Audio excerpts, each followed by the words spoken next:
California. La defensa, reforzando las labores de búsqueda y rescate en las zonas de difícil acceso y contribuyendo a la localización y extracción de personas afectadas por los incendios.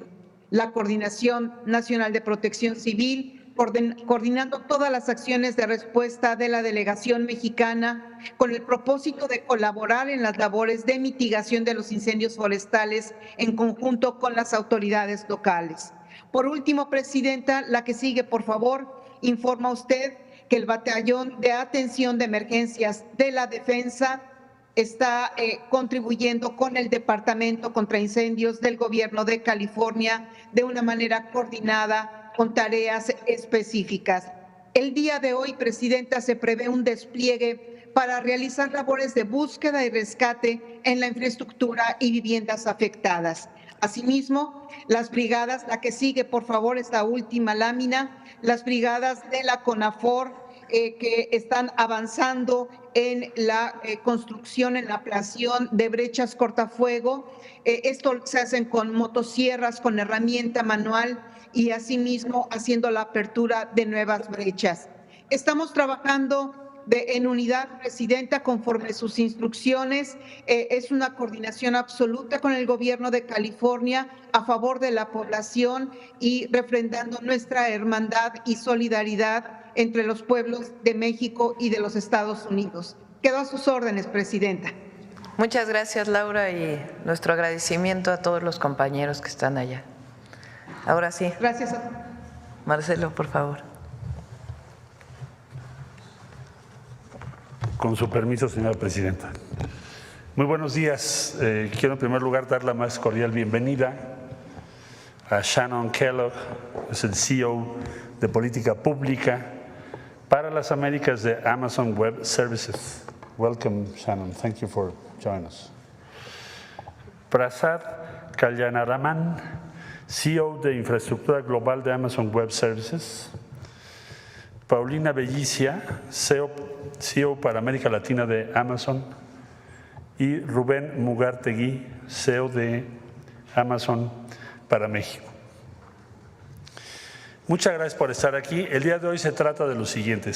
Nos van a compartir en un momento más una inversión que se acordó con la presidenta Claudia Sheinbaum en el pasado CEO Dialogue, que tuvo verificativo en Palacio Nacional. Inversión por $5,000 millones, que tendrá como sede el estado de Querétaro. Significa la creación de una región digital. México será la sede de esa región digital. Significa más o menos una contribución a nuestro Producto Interno Bruto del orden de $10,000 millones en los próximos 15 años a partir de este año. Se generarán en promedio más de 7,000 empleos por año. Y va a significar capacitar, entrenar y dar oportunidad al talento mexicano en todo el sistema de Amazon a nivel mundial. Más o menos están estimando que se sumarán 400,000 personas en México capacitadas, entrenadas para manejar una región denominada así, porque es el conjunto de centros de datos que ahora nos van a presentar con sede en Querétaro. Es una muy buena noticia para México, es una de las inversiones más importantes que se han registrado y le cedo la palabra a Paula Bellicia, que nos va a hacer el favor de explicarnos esta inversión.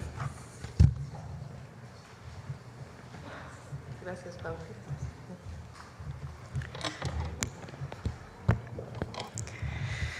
Señora Presidenta, Claudia Sheinbaum, muy buenos días. Secretario Ebrard, gracias por la introducción. Muy buenos días, cumplimento también a todas las autoridades, ministros, secretarios y también muy buenos días tengan todos los mexicanos y mexicanas que nos bien escuchan hoy. Es un gran honor para nosotros estar acá, aún más rodeado de mujeres en cargos de liderazgo. Presidenta Sheinbaum, su liderazgo como la primera mujer en ocupar la presidencia de México no solo es histórico, sino que también es inspirador. Cuando las mujeres ocupan posiciones de liderazgo, autoliderazgo, se abren nuevas perspectivas y se impulsiona el cambio positivo en la sociedad. En Amazon Web Services compartimos esta visión de diversidad e inclusión y estamos comprometidos a fomentar el liderazgo y contribuyendo también a México con este liderazgo para que seamos aún más justos, equitativos y prósperos. Bueno, quisiera iniciar presentándome. Yo soy Paula Belizia, yo soy la vicepresidenta para América Latina de Amazon Web Services. Este es el negocio de servicios de cómputo en nube de Amazon. La nube y AWS están por detrás, por ejemplo, del procesamiento de análisis médicos, de los servicios de videoconferencias, que ahora mismo los utilizamos, de cada compra en línea que hacemos, de cada transacción bancaria, incluso de cada película o serie que nos vemos en las plataformas de transmisión en directo. Así como se renta una casa para vivir, desde los gobiernos hasta las pequeñas y grandes empresas, podemos rentar diferentes recursos tecnológicos en la nube según los necesiten. De esta forma, Amazon Web Services es la plataforma de servicios en la nube más grande y más usada globalmente y que ofrece más de 440 servicios tecnológicos. Algunos de estos son, por ejemplo, el almacenamiento en la nube, el poder de cómputo, la base de datos y la inteligencia artificial. Para esto todo se necesitan los centros de datos. Hoy estamos acá junto con ustedes, de la mano, señora presidenta, para lanzar las operaciones de nuestros centros de datos en México. Es decir, para inaugurar la infraestructura de servicios de cómputo en la nube de Amazon Web Services para que se ofrezcan desde acá, sí, desde México. De la mano con ustedes, este momento estamos encendiendo nuestros centros de datos que representa una inversión, como dijo el secretario, de $5,000 millones.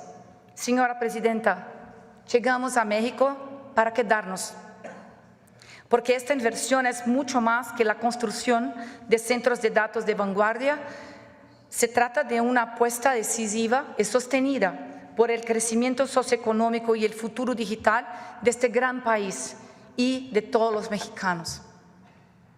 Ahora, sería natural que surja la pregunta, ¿cómo puede el lanzamiento de una región de Amazon Web Services contribuir de manera tangible a mejorar un país tan diverso, tan complejo y tan grande como México?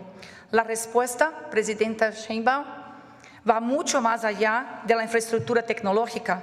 Nuestra visión, como comentaba el secretario, es de que seamos en México un catalizador del progreso nacional, porque tendrá muchos beneficios, que los quiero mencionar solamente dos.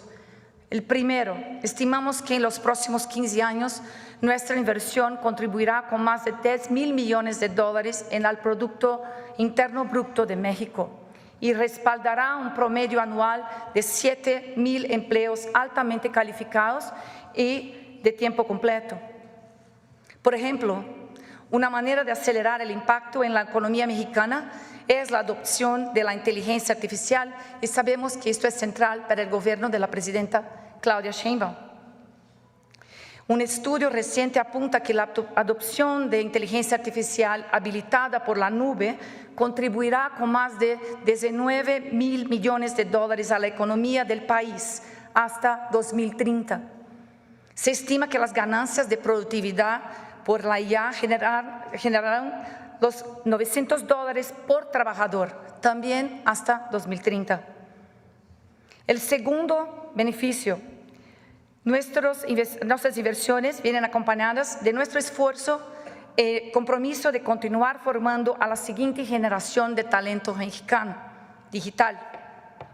Desde 2017, Amazon Web Services ha capacitado a más de 500,000 mexicanos en las habilidades de la nube y tenemos el firme propósito de formar a 200,000 mexicanos más hasta el final del próximo año. Recientemente concluimos a la capacitación de 138,000 mexicanos a través del programa Impulsando Talento a la Nube. Esto no solo creará oportunidad de empleo, sino que también empoderará la próxima generación de innovadores mexicanos. Y esto queremos verlo.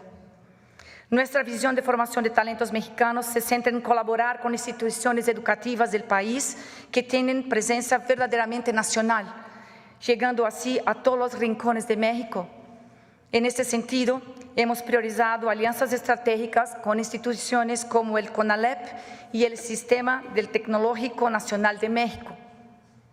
Nuestro compromiso es democratizar el conocimiento, las habilidades y el acceso a tecnologías de vanguardia como la computación en nube y la inteligencia artificial. El impacto social de la inversión de Amazon Web Services en México será profundo. A través de nuestro programa AWS in Communities, hemos apoyado a 32 iniciativas lideradas por las propias comunidades, cada una diseñada para abordar necesidades locales específicas y fomentar el desarrollo de las comunidades locales.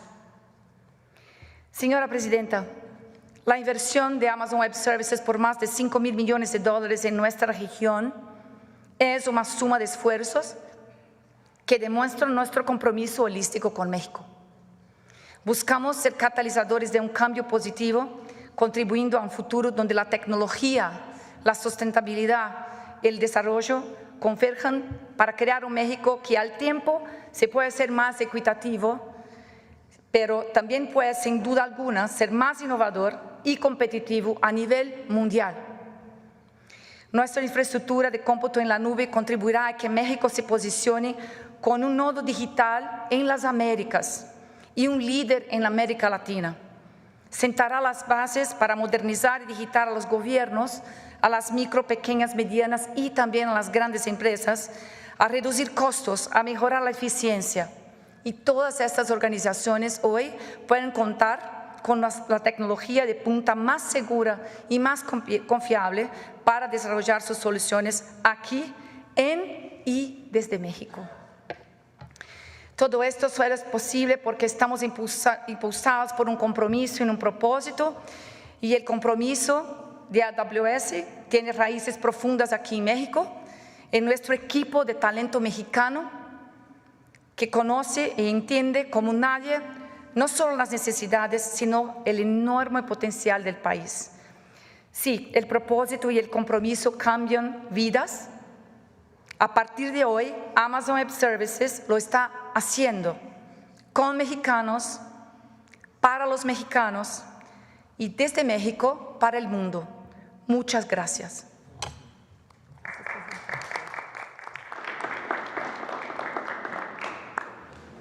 ¿Listos? ¿Tienen alguna pregunta sobre este tema? Muy brevemente. Marcelo, para que… A ver, vamos a tomar dos, si les parece, sobre este tema para poder pasar a lo del ISSSTE. A ver acá. Adelante. Gracias.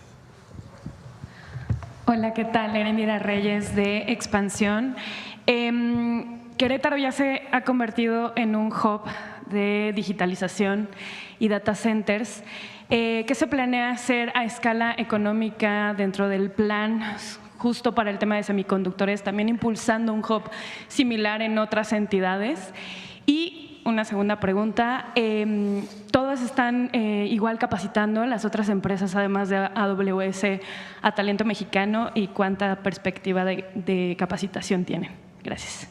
Sí, muchas gracias. Bueno, ahora le voy a pedir a Paula que nos haga un comentario sobre por qué Querétaro, pero yo te diría que en efecto está previsto así en los corredores que ha planteado la presidenta Sheinbaum. Es compatible, es coincidente con lo que se ha venido planeando. Precisamente ayer se presentaba el Plan México con las diferentes regiones. Bueno, pues esos son el tipo de inversiones de las que estamos hablando.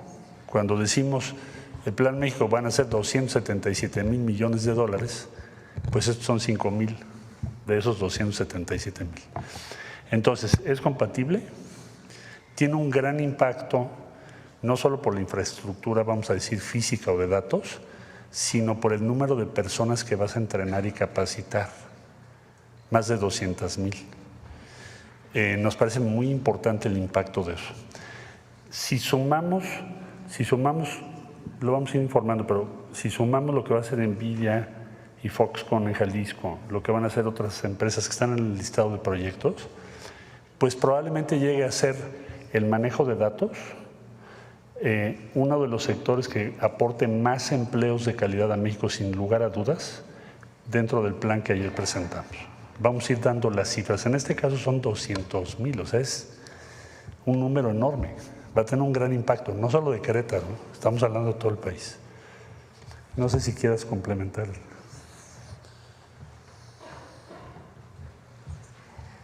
Gracias por la pregunta. Sí, Querétaro no es una decisión puramente técnica.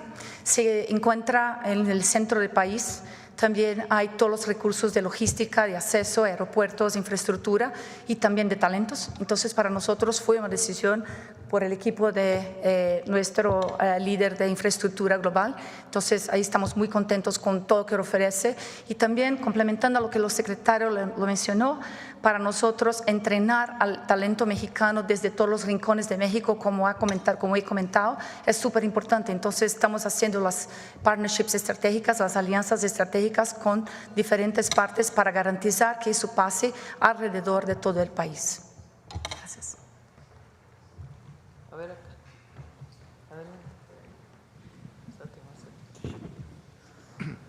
¿Qué tal? Muy buenos días a todos y a todas.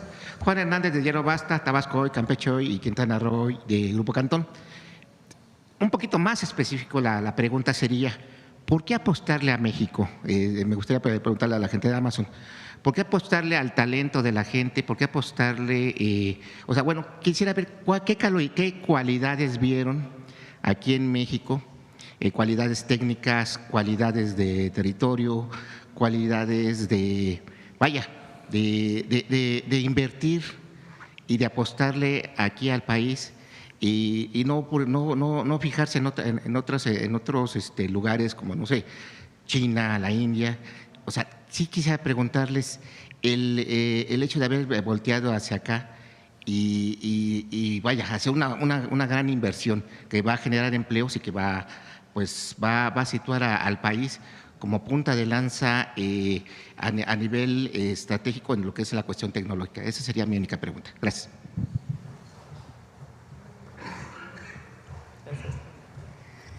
Gracias por la pregunta.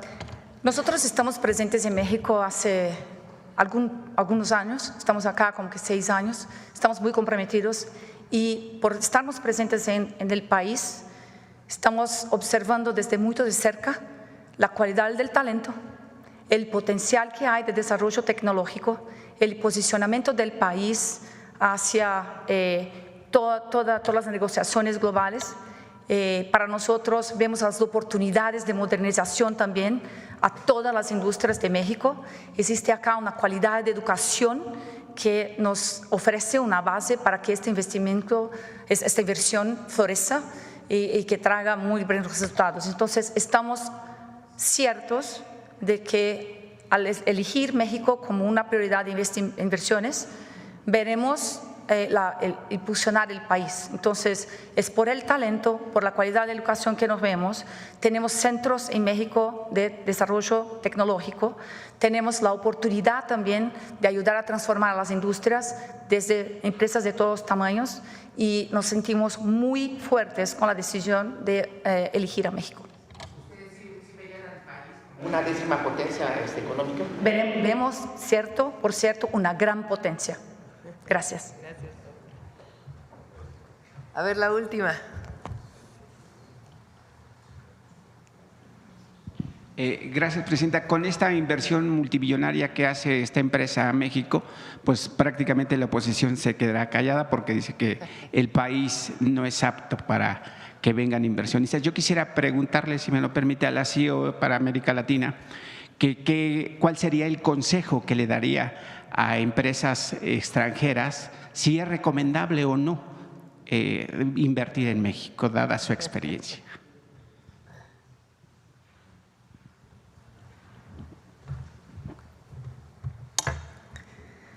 Pero me encanta la pregunta, porque la respuesta es que desde nuestro punto de vista es muy importante hacer inversiones en México, porque como lo dijo, representa una gran oportunidad, está muy bien posicionado, como lo hicimos, no solo para México, pero desde México a otras partes del mundo y a nivel mundial. México tiene las condiciones de ser competitivo en varias industrias, en varias partes del segmento de negocios y hacer las inversiones acá. Nosotros tenemos muy buenas expectativas y como lo dijo, nosotros estamos haciendo no por el corto plazo, pero por el largo plazo. Una inversión de esta magnitud traduce nuestra visión de futuro para México. Entonces, desde nuestro punto de vista, sí, hacer inversiones a México. Bueno, lo vamos a dejar aquí. Yo quiero personalmente agradecerle a Amazon el que vean a México como el lugar para poder desarrollar esta inversión. Es importante para nosotros por muchas razones. Primero, por lo que significa el tipo de inversión que están haciendo y la oportunidad de empleo para muchos ingenieros, ingenieras mexicanas o especialistas matemáticos en datos, y permite además pues potenciar ese desarrollo para la educación en nuestro país. Segundo, por lo que significa no solamente la propia inversión, sino estos centros de datos, la oportunidad que le dan a las empresas mexicanas para poderse desarrollar. Es decir, es una inversión que potencia otras inversiones en nuestro país. Y finalmente, pues, por sus palabras para México, estamos muy orgullosos del momento que estamos viviendo y la inversión que presentan el día de hoy, pues muestra justamente eso, que México no solo tiene gran presente, sino gran futuro. Muchas gracias. Y los invito a que nos tomemos una foto aquí.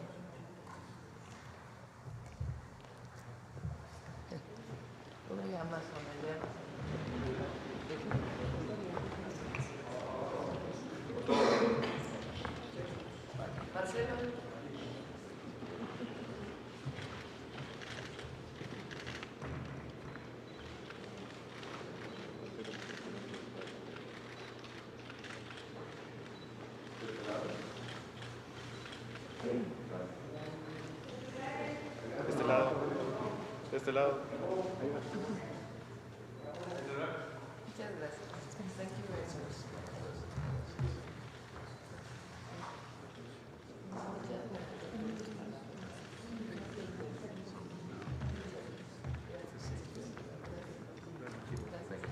Gracias, Marcelo. Gracias, presidente. Pásense para adelante. Gracias.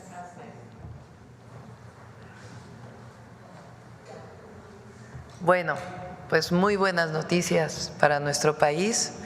Es un compromiso con México y además lo que siempre hemos dicho, hay confianza en nuestro país para invertir y el plan que presentamos ayer pues es un plan de largo plazo, no solamente del sexenio, sino un plan de desarrollo equitativo, sustentable para México. Bueno, ahora vamos a hablar de salud. Vamos a presentar primero, David, ¿quieres o entra? Primero el secretario de Salud, después Clark muy rápidamente nos va a decir cómo va el avance de la compra de medicamentos y Martí va a hacer también una presentación muy, pero muy importante para todos los trabajadores y trabajadoras del Estado. Son varias reformas que nos va a plantear para el fortalecimiento del sistema de salud y también para la mejora del FOBISSSTE, que le he pedido a Martí que pueda coordinar también los trabajos relacionados con el FOBISSSTE. Entonces, muy rápidamente, David. Gracias, buenos días a todas y todos. Y en primer lugar agradecerle a la presidenta pues la oportunidad de que el día de hoy presentemos avances en lo que tiene que ver con la compra y el ISSSTE, pero que haya ocurrido en el marco de esta presentación de la importancia que tienen los avances tecnológicos para el país. Yo quisiera nada más mencionar brevemente que la compra de medicamentos tiene dos vertientes distintas.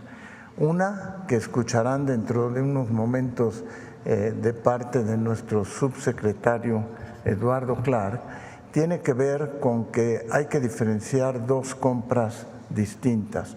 Una que es la compra complementaria de medicamentos que ocurre a fin de año y la cual empieza ya a estar siendo distribuida.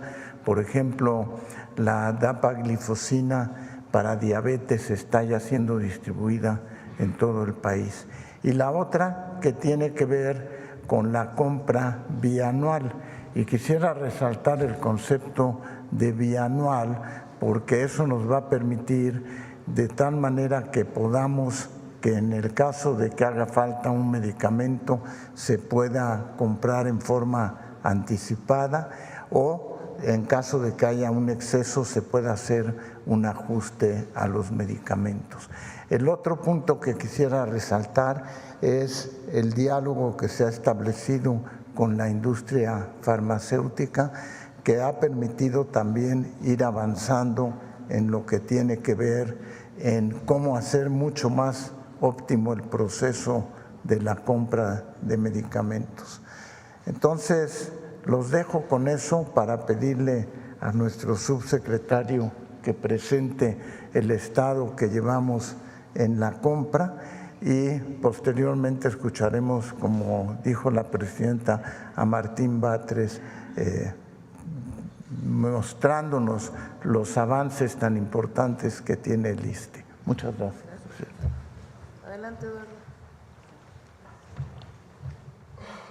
Con su permiso, Presidenta, buenos días a todos. Es un gusto poder acompañarlos y platicarles de manera muy breve cómo va el proceso de la compra consolidada de medicamentos e insumos para la salud para este año 2025 y para el año 2026. Si me dan la siguiente, por favor. Nada más para recordar, esta compra consolidada involucra la participación de 26 instituciones del Estado mexicano, que incluyen el IMSS, el ISSSTE, el IMSS Bienestar, los Institutos Nacionales de Salud, los Hospitales Nacionales de Referencia, la Secretaría de Marina y los Servicios de Salud de Pemex. Siguiente.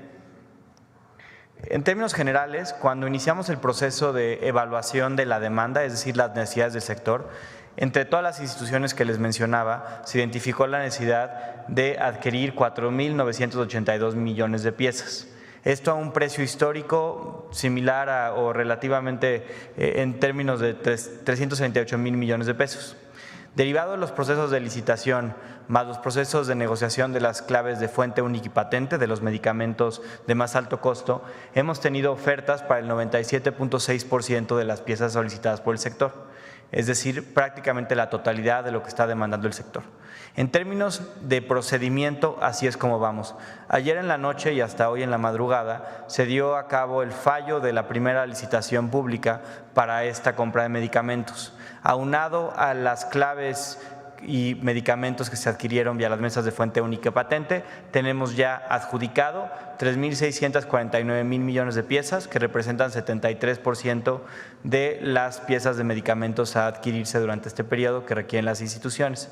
Pero adicionalmente tenemos 1.218 piezas, que son el 24.4%, en donde tenemos oferta, es decir, hay un proveedor o más de un proveedor que quiere proveerlas, que tiene capacidad de hacerlo, que en la licitación le faltó hacer alguna corrección documental o técnica. Es decir, tenemos la capacidad y estaremos adjudicándolas en los siguientes días, pero lo importante es decir, tenemos oferta para el 97.6% de las piezas solicitadas de manera conjunta por todas las instituciones. Es importante mencionar que esta compra incluye también la distribución directa a almacenes estatales y a hospitales directamente por parte de las empresas farmacéuticas. En términos globales, lo que ya está adjudicado representa hasta ahora una compra de 213,000 millones de pesos, que comparado a lo que hubiera costado a los mismos precios unitarios de años previos, es un ahorro de más de 30,000 millones de pesos que podemos utilizar para el mismo sector. Eso nos llevaría a una necesidad todavía de encontrar proveeduría y les daremos las estrategias para el 3.2% de las piezas, 162 millones de piezas que detallaré adelante. Siguiente. ¿Qué podemos esperar en términos de la entrega de estas piezas? Recuerden, y como mencionaba el secretario, el proceso de compra de medicamentos se divide en dos grandes procesos: la compra complementaria que se hizo a finales del año de 2024 y la compra bianual para garantizar el abasto en los siguientes 2 años. De este segundo ejercicio de la compra bianual, todo esto que se está fallando hoy en la madrugada en los proveedores que recibirán notificación el día de hoy, tienen 14 días, de acuerdo a lo que marca la ley de adquisiciones, para formalizar los contratos. Es decir, los contratos quedarán formalizados entre el 14 de enero y el 28 de enero. A partir de eso vamos a dividir los medicamentos en dos: medicamentos que tengan urgencia de entrega, que se pueden empezar a solicitar desde el 28 de enero y estamos contemplando entregas a partir del 12 de febrero en la mayor parte de los estados para los medicamentos que sean considerados de urgencia. Medicamentos restantes o otro tipo de materiales como material de curación, dispositivos médicos y reactivos que están incluidos en esta compra, que entren sin ningún tipo de urgencia en este momento, se van a empezar a solicitar, como quedó en el anexo técnico de la compra, a partir del 1 de marzo, para estar llegando a cada uno de los estados y hospitales a partir del 15 de marzo en promedio, aunque pueden entregarse más rápido. Es el tiempo máximo estos 15 días. Siguiente. Así es como se ve el proceso que llevamos a cabo en la licitación que se falló ayer en la tarde. Fallo, me refiero evidentemente que hubo un fallo, es decir, una asignación de proveedores. Le empezamos el 13 de enero, el día de ayer, con el fallo de la licitación. Hoy se publica en Compranet durante el transcurso de la mañana el dictamen técnico de cada oferta que requiera correcciones. Esto es para las 1.200 millones de piezas que requerimos hacer una corrección. Es decir, para las piezas que todavía tenemos que completar el proceso administrativo, que representa el 24%, hoy se publica el dictamen de para cada una de esas propuestas que hicieron, qué documento les faltó. En muchos casos son temas que se pueden solventar muy rápidamente. Vamos a dar una ventana de 7 días, de aquí al 20 de enero, para solventar documentación técnica y la propuesta técnica anexa. Van a poder estas empresas cargar sus propuestas en una plataforma digital a partir del 21 de enero y de esta manera nuestro objetivo es evaluarlas entre el 21 al 26 de enero y adjudicarlas entre el 27 a 29 de enero. Esto para las piezas que todavía falta adjudicar, pero que ya tenemos una oferta solvente en términos de una proveeduría potencial. Siguiente. ¿Qué estrategias tenemos y queremos compartir con ustedes para las claves en las cuales no recibimos propuesta, este 3.2% de las piezas? En primer lugar, estamos haciendo con las instituciones toda esta semana, como límite tenemos al 19 de enero, una compactación de insumos. ¿A qué me refiero por esto? Aquí les pongo un ejemplo. Muchas veces tenemos insumos, presentaciones que tienen oferta y presentaciones más pequeñas que pueden ser perfectamente sustituibles de las que no hubo oferta. Por ejemplo, aquí les pongo un caso. La sitagliptina, que es un medicamento antidiabético, se pidieron entre todas las instituciones para 2 años 1.300 unidades de sitagliptina de 100 miligramos en envase de 14 comprimidos. Ahí no tuvimos una propuesta en la licitación. ¿Por qué? Porque es una clave de muy pequeño volumen. Sin embargo, para otra clave, la sitagliptina de 28 comprimidos, es decir, lo mismo, pero un bote de 28 en vez de 14, estamos fallando hoy, tuvimos una adjudicación para 9 millones de piezas, es decir, estas claves son relativamente compactables, así como esta hay bastantes de ellas que podemos hacer. En segundo lugar, estamos haciendo también esta semana con las instituciones una compactación terapéutica, es decir, medicamentos que son exactamente iguales que podemos compactar, una cosa que sirve para lo mismo. En tercer lugar, hay un número importante de piezas, de medicamentos, de insumos, de medicamentos, de material de curación que las instituciones piden en muy bajo volumen. Estamos hablando de pedir en 2 años menos de 5,000 piezas. En este caso, lo que hemos hablado con la mayor parte de las cámaras de la industria farmacéutica es que cuando son muy pocas piezas, el esquema de entrega directa en los estados no es necesariamente conveniente para muchos proveedores. En este caso, que tenemos ya identificada la proveeduría, estaremos haciendo invitaciones restringidas a cuando menos 3 para poder comprar estos insumos, pero con entrega a nuestro Centro Nacional de Distribución aquí en el centro del país, en Huehuetoca. Y a partir de esto que no podamos, y si todavía existen claves pendientes, estaremos haciendo una segunda vuelta de una licitación pública para esas claves pendientes. Todo manteniendo las fechas de entrega a partir del 1 de marzo. Es importante mencionar que siempre ha ocurrido esto en las compras consolidadas en los últimos años, en la administración pasada y previamente, que es decir, más de una ronda de licitación para encontrar insumos que tal vez no obtuvieron una propuesta en la primera ronda. Pero sí quisiera enfatizar que en esta primera etapa, en esta primera ronda que iniciamos en octubre y que estamos concluyendo el día de hoy, tenemos propuesta para más del 97% de las piezas que está solicitando de manera íntegra del sector. Siguiente. Y finalmente, quiero también poder informarles sobre el estatus de la compra complementaria que se ejecutó en diciembre. Son los insumos que las instituciones nos pidieron con mayor apremio temporal.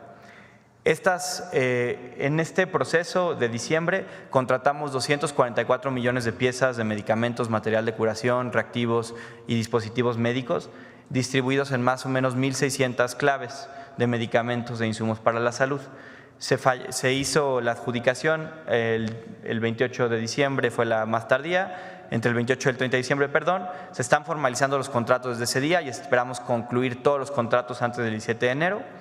Se empezaron a pedir órdenes de suministro de parte de las instituciones a los proveedores desde el 28 de diciembre y continúan durante esta semana. Y empezamos a recibir los primeros insumos a partir del 5 de enero.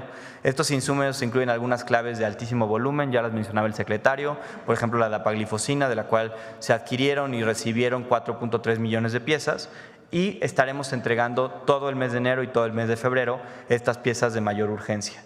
Además, hay todavía un número de claves que posterior a esta compra siguen siendo de urgencia más inmediata, y estas serán adjudicadas y compradas.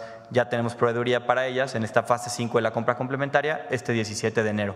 Es decir, todo lo de la bianual, que es el proceso de abasto de 2 años, ya estamos muy avanzados, como pueden ver, pero además también estamos ya comenzando a recibir las piezas, los medicamentos, los insumos para la salud en general de esta compra complementaria que se hizo a final del año 2024.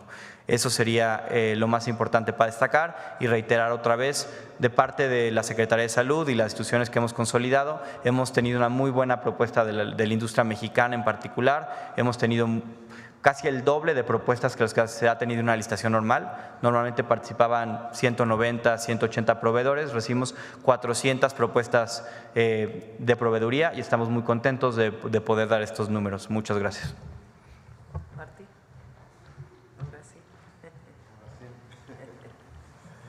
Si me prestan un micrófono.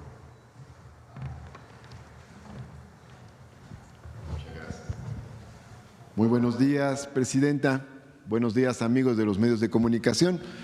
Para la Presidenta Claudia Sheinbaum es muy importante darle un gran apoyo al ISSSTE, un buen empujón al ISSSTE. Por eso hemos venido trabajando una serie de lineamientos que nos ha dado la Presidenta y los expresamos en estos 25 puntos para la transformación del ISSSTE. Adelante.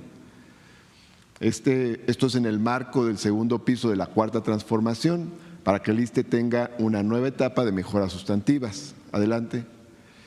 El objetivo es fortalecer los siguientes 4 ejes y derechos: salud, vivienda, seguridad social integral y combate a la corrupción y fortalecimiento financiero. Adelante. En materia de salud son los siguientes puntos. 1, poner en el centro a la derechohabiencia, garantizando cercanía y buen trato en la atención. Ese es un tema fundamental, son los destinatarios de todo lo que hacemos, los derechohabientes. 2, homologar los salarios del personal médico y de enfermería del ISSSTE con los del IMSS de forma gradual. 3, aumentar la plantilla de personal médico, de enfermería y de especialistas de diversas especialidades. 4, implementar en el ISSSTE el programa La Clínica es Nuestra, que ya tuvo mucho éxito en las clínicas del IMSS Bienestar, para dar mantenimiento y equipamiento con participación social. Adelante. Luego, en 5.º lugar, llevar a cabo obras de mantenimiento mayor. En algunas unidades hacen falta obras grandes para su rehabilitación. 6, ampliar la nacionalización de hospitales, atenciones y servicios médicos. Como ustedes saben, se han nacionalizado varios hospitales, falta el de Tláhuac.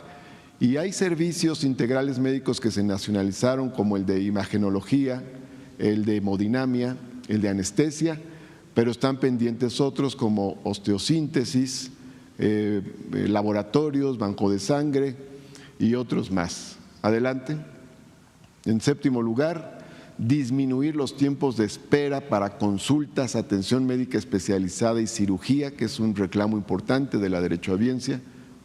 8, garantizar la distribución y el abasto de medicamentos y material de curación. 9, fortalecer la prevención y promoción de la salud en los centros de trabajo. Aquí la idea es el ISSSTE estar presente en las diversas dependencias, fomentando unidades laborales.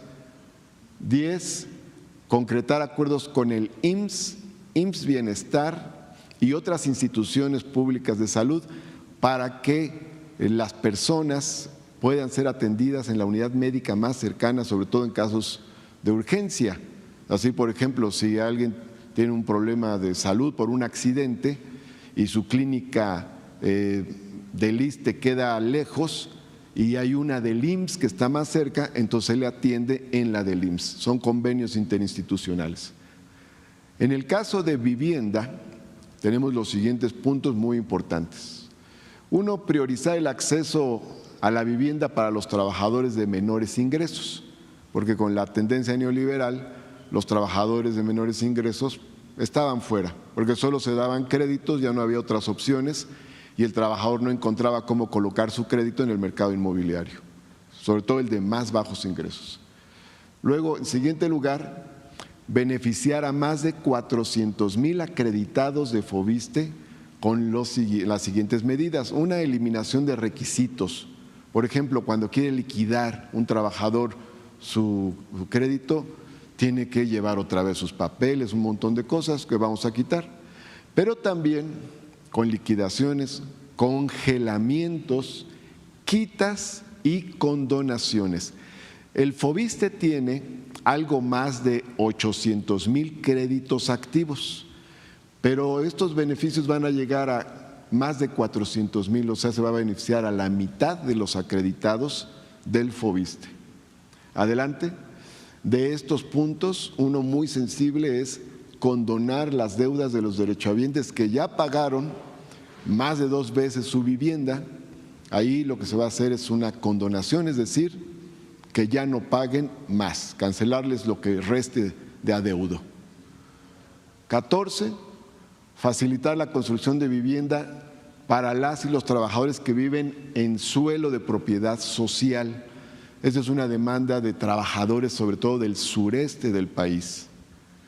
Luego, 15, promover acuerdos amistosos para solucionar créditos de personas que dejaron de ser derechohabientes. Hay quien trabajaba en el Estado, luego dejó de trabajar ya en una dependencia de gobierno, pero se quedó con un crédito del FOVISSSTE, cambiaron sus ingresos, deja de pagar y ni el FOVISSSTE recibe recursos, ni la persona tiene la liquidación de su crédito y obtiene su vivienda. Entonces ahí vamos a generar acuerdos amistosos, se les llama, para que puedan pagarle algo al FOVISSSTE y entrar en un esquema que permita que lleguen a liquidar su pago. Luego, 16, proponer la reforma a la ley del ISSSTE para que el FOVISSSTE pueda adquirir, rehabilitar, mejorar y construir vivienda que sea adquirida por los trabajadores o rentada a bajo costo. Esta es una reforma fundamental de gran interés para la presidenta y obviamente para las y los derechohabientes, porque en la etapa neoliberal le quitaron al FOVISSSTE la atribución para poder contratar la construcción de viviendas, solo podía dar créditos, era la función que tenía nada más. Y esto va a ayudar también a la economía. En materia de seguridad social integral hay varios puntos. Uno de ellos es garantizar que todas las personas trabajadoras que soliciten préstamo individual lo obtengan. Podríamos decir que en este momento todas las personas que solicitan préstamo personal lo están obteniendo.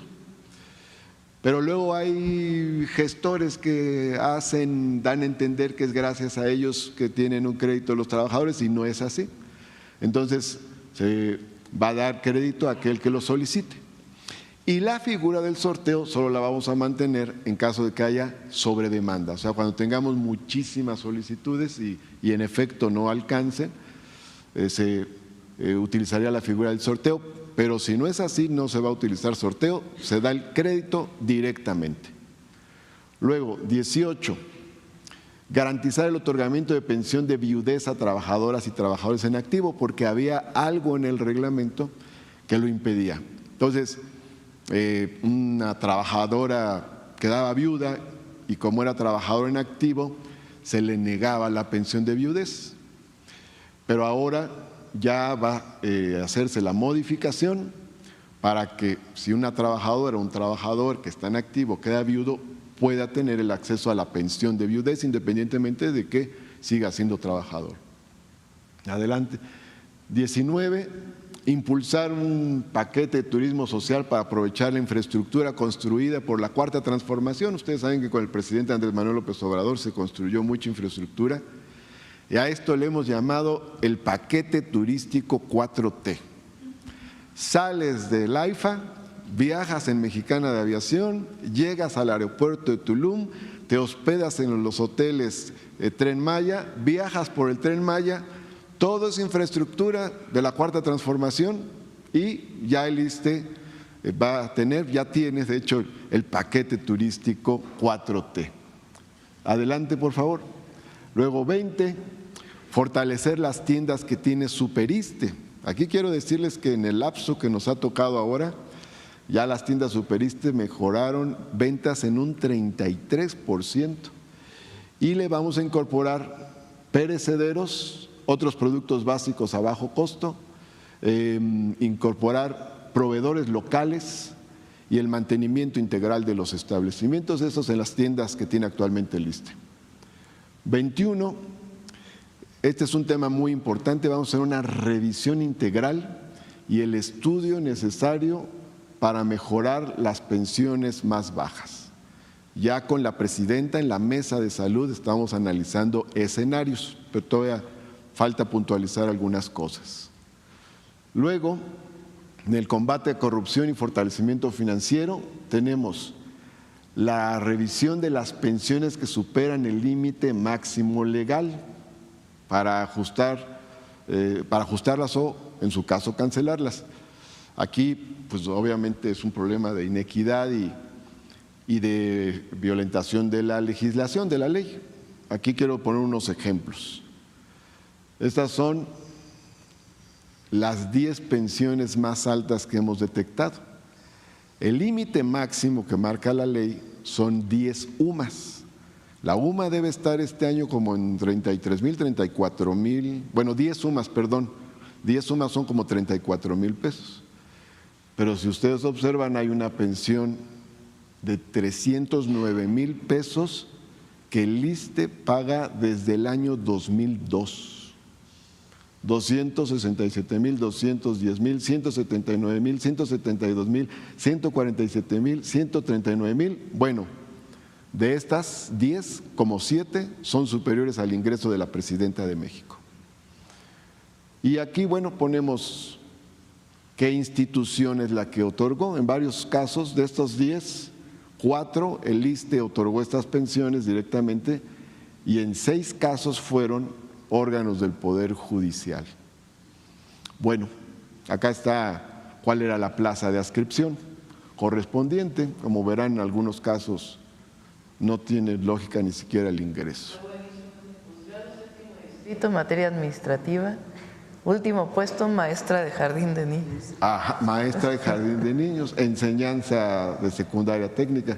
Pero acá hay otro caso, el secretario general de la Junta Federal de Conciliación y Arbitraje. Antes de irse, garantizó esta pensión. Desde el 95 cobra. Entonces, esto lo vamos a revisar. La ley del ISSSTE nos da facultades porque señala que en cualquier momento el ISSSTE puede revisar la legalidad de las pensiones y además ajustarlas o cancelarlas en su caso. Se puede revertir. De hecho, estamos ahorita en el proceso de revisión y se está cuidando el debido proceso el derecho de audiencia para poder llevar a cabo el procedimiento adecuado. Adelante, por favor. Luego, 23 es recuperar espacios físicos del ISSSTE que indebidamente ocupan fundaciones privadas que lucran con el nombre de la institución. Entonces se presentan como si fueran una fundación del ISSSTE y obtienen determinadas donaciones y el ISSSTE no tiene el menor conocimiento de ello. Entonces aquí tenemos 27 espacios de una fundación, ya recuperamos 12, faltan 15, incluso hay sentencias en algunos casos y no las ha cumplido esta fundación privada. ¿Qué hace? Es más, algunos de esos espacios los subarrendaron. Entonces, bueno, esto lo estamos corrigiendo para que el ISSSTE pueda aprovechar su patrimonio adecuadamente. 24, recuperar adeudos que diversas entidades y dependencias tienen con el ISSSTE y con el FOBISSSTE. Ya estamos en esa tarea, por ahí también podemos recuperar recursos. Y 25, que este es un tema fundamental, que tiene que ver con todo lo anterior. ¿Cómo resolvemos mucho de lo planteado?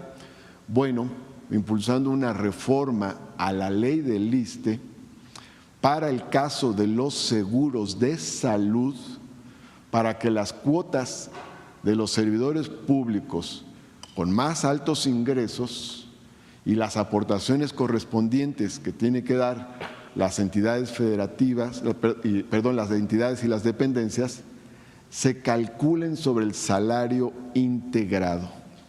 Aquí, como saben, hay salario base y salario integrado. Adelante, quiero mostrar, el ISSSTE cuenta con poco más de 3 millones de afiliados en activo, el 9.7, menos del 10%, gana más de 10 UMAS y el 90.3% gana menos de 10 UMAS.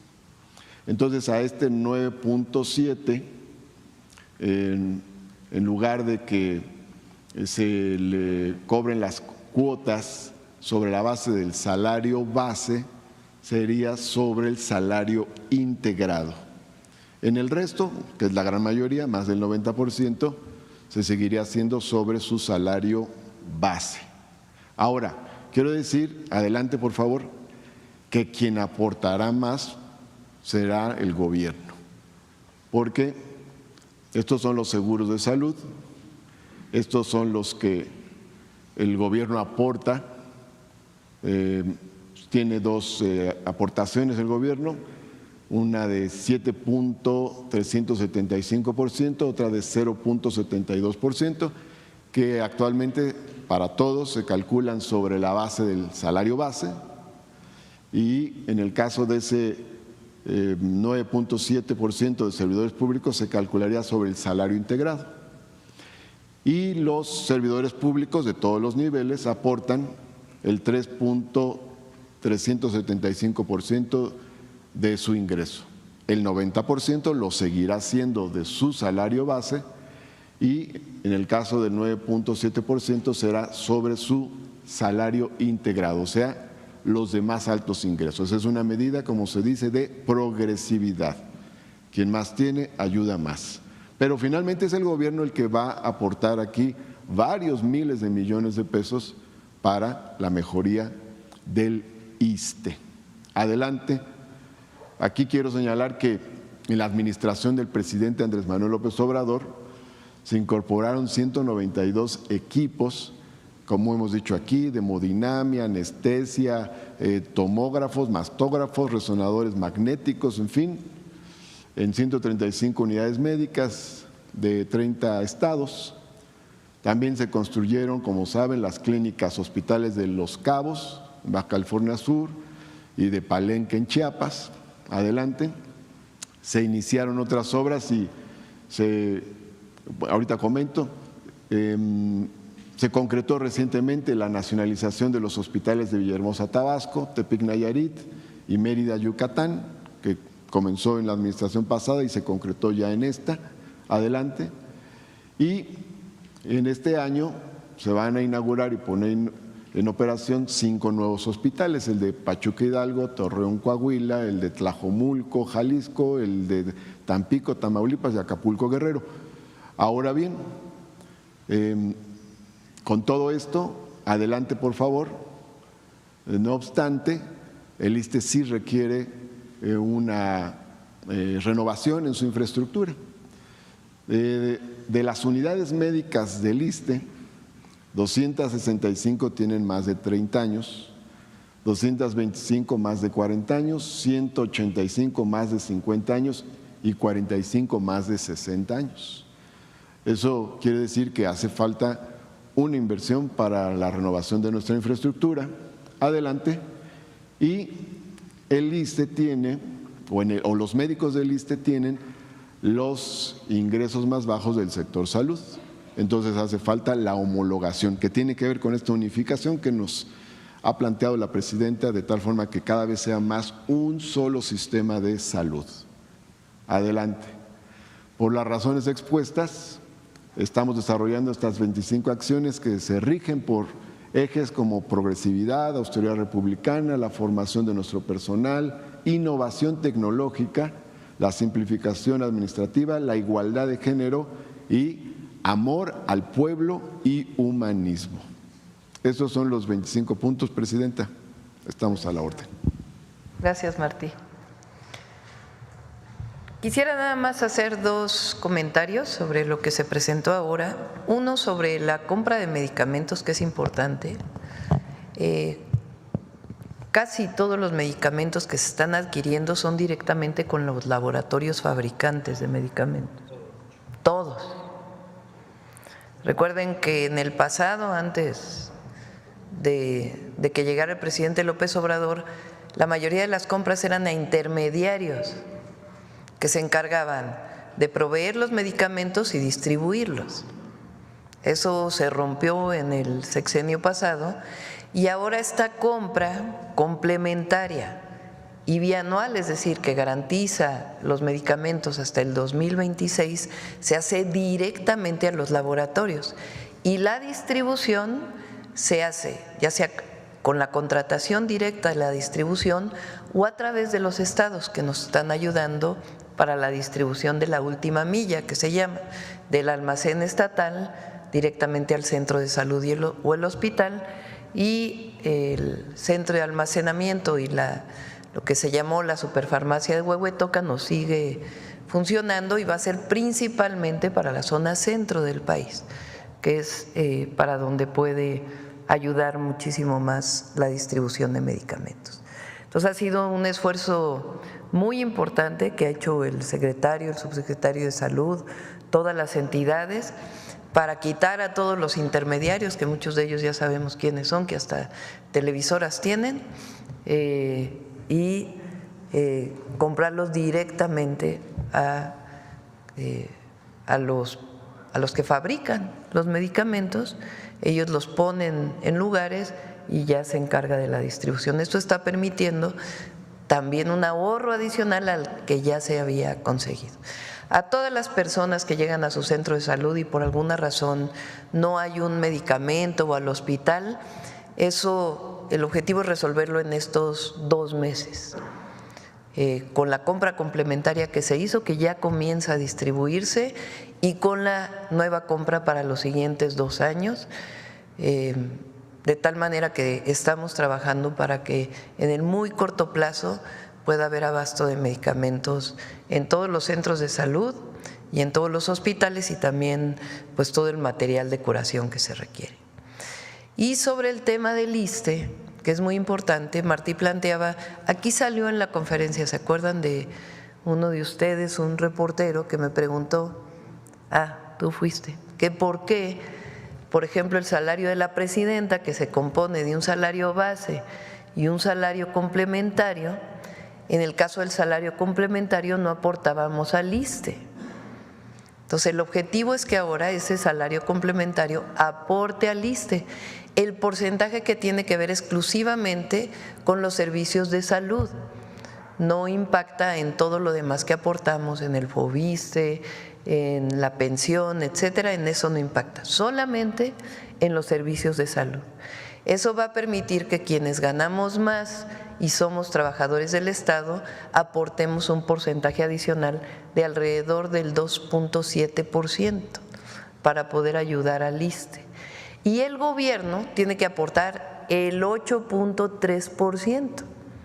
Es decir, si se consiguen 1,000 millones de pesos en términos generales por esta aportación, el gobierno estará aportando alrededor de 6,000 millones de pesos adicionales, que ya tenemos los recursos. Una de las propuestas es que cuando se resuelvan los amparos, pues los fideicomisos de la Corte se vayan para mejorar pues el sistema de salud de los trabajadores del Estado, que es justamente donde van a atenderse la mayoría de los trabajadores del Poder Ejecutivo, del Poder Legislativo y del Poder Judicial.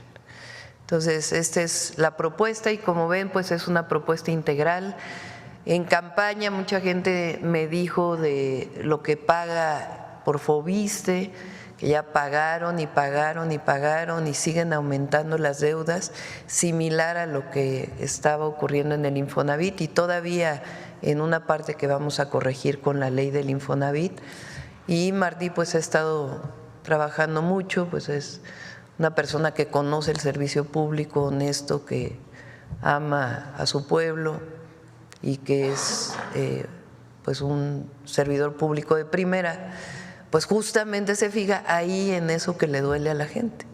Entonces ya encontró la manera de que se puedan condonar muchas de las deudas de Foviste que ya fueron pagadas o como hicimos en el Infonavit, que se congelen, que se quiten, etcétera, etcétera, para ayudar a todos los trabajadores, que son alrededor de 400,000 que están en esta condición. Entonces, pues esta es la información, como ven, pues muy nutrida la mañanera del pueblo del día de hoy. Adelante. Gracias. Muy buenos días, señora presidenta. Buenos días, secretarios. Con respecto a esta presentación que se acaba de hacer, ¿qué va a pasar con las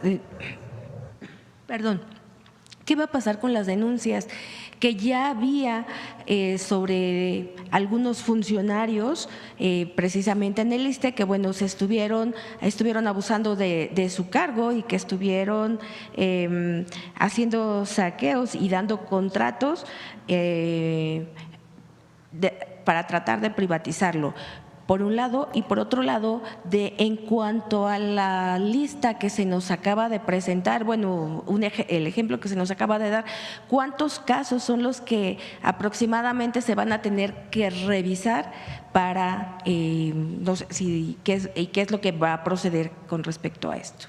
¿De cuál? De lo de las pensiones altas. Sobre el primer tema, bueno, hay órganos que realizan las investigaciones correspondientes sobre esos procesos. Cabe decir que todo el proceso de privatización que se dio en el neoliberalismo llegó hasta la médula del sector salud, en el caso del ISSSTE. En un hospital, pues afuera decía ISSSTE, pero adentro una empresa tenía el servicio de hemodinamia, otra el de la anestesia, otra el de los rayos X, y en realidad pues ya se estaba convirtiendo en un cascarón. Y con el presidente Andrés Manuel López Obrador empezó este proceso de nacionalización.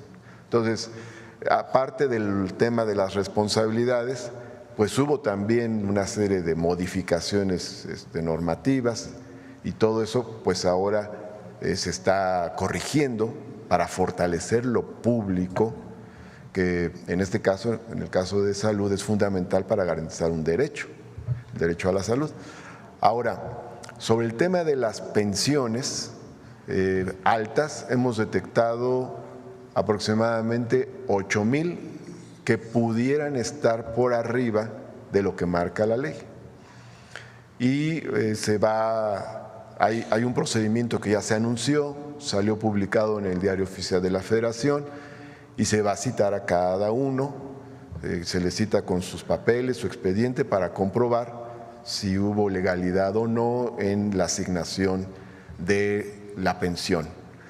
Afortunadamente la ley del ISSSTE, como decía, nos da facultades para hacer la revisión correspondiente, analizar si se apega a la legalidad y en su caso determinar un ajuste o una cancelación. En muchos casos pues se ajustaría la pensión a lo que corresponde y en algunos otros se advirtiera una total ilegalidad pues se cancelaría, pero eso se va a hacer respetando el derecho de audiencia con el debido proceso.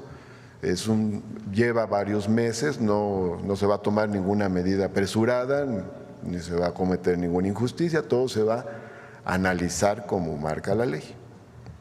Muchísimas gracias. Aquí pusimos unos casos para que se vean qué es lo que queremos resolver, porque como ven ustedes es una gran disparidad. Si la ley dice que la pensión máxima son 10 sumas y se cumple para el conjunto de los trabajadores, ¿por qué tenemos casos así? Que no debería haber. Seguramente ahí encontraremos otros que sí estén ajustados a lo que marca la ley, pero por eso se va a hacer el análisis correspondiente. Ok, muchísimas gracias, secretario. Presidenta, y en otro tema, pues sabemos que son pocos días del inicio del Plan Nacional de Desarrollo, pero ya el día de ayer también en Tamaulipas se presentó la Secretaría de Energía, ya empezó también con un foro para dar la consulta y usar la energías renovables y sustentables, exactamente. Hacia esto, ¿cuál es el informe y los avances que a usted le han llegado ya en torno a este Plan Nacional de Desarrollo? Mañana viene Jesús para informar de los foros. Iba a venir hoy, pero ya era todavía más información. Mucho tema. Entonces mañana viene a informarnos cómo van los foros, cuántas propuestas tenemos de tanto que se han enviado en línea como las que se han recibido, cuántas personas han participado, cuáles foros faltan. Entonces mañana, si gustas, podemos dar mucho más información. Ok, muchísimas gracias. Gracias. Y bueno, finalmente, hace rato platicaban pues de todo lo que ha avanzado y el papel de la mujer, que ya se le toma en cuenta. Sin embargo, a veces hay abusos de mujeres. ¿Cómo mediar este papel, cómo mediar esta situación para que la mujer no abuse de su papel y que diga, pues porque soy mujer? Porque finalmente, por ejemplo, en casos de situaciones de divorcios, de este tipo de cosas, que ella diga, pues es que y abusen también del poder económico que ella tenga. ¿Cómo mediar esta situación para que no se dé y que de verdad haya cierta igualdad? Sería todo, Presidenta. Gracias. Bueno, perdón, no me presenté, creo. Janet Galindo, de Grupo Transmedia La Chispa. Muchísimas gracias. Son dos temas. Sí. Cuando se pone en la ley, por ejemplo, que la mitad del Congreso deben ser mujeres, pues es porque hay una situación de desigualdad histórica y si no se legisla, se mantiene esa condición de desigualdad. Hubo una época en que era al menos el 20%, imagínense, o al menos el 30%, hasta que se dijo, pues la mitad de la población somos mujeres, pues la mitad de la población tiene que estar representada en el Congreso de la Unión. Y hay otras medidas que se llaman afirmativas que buscan compensar esta desigualdad histórica a partir de poner un porcentaje que en México pues prácticamente ya es la mitad. Hay sectores que tienen menor representación de mujeres.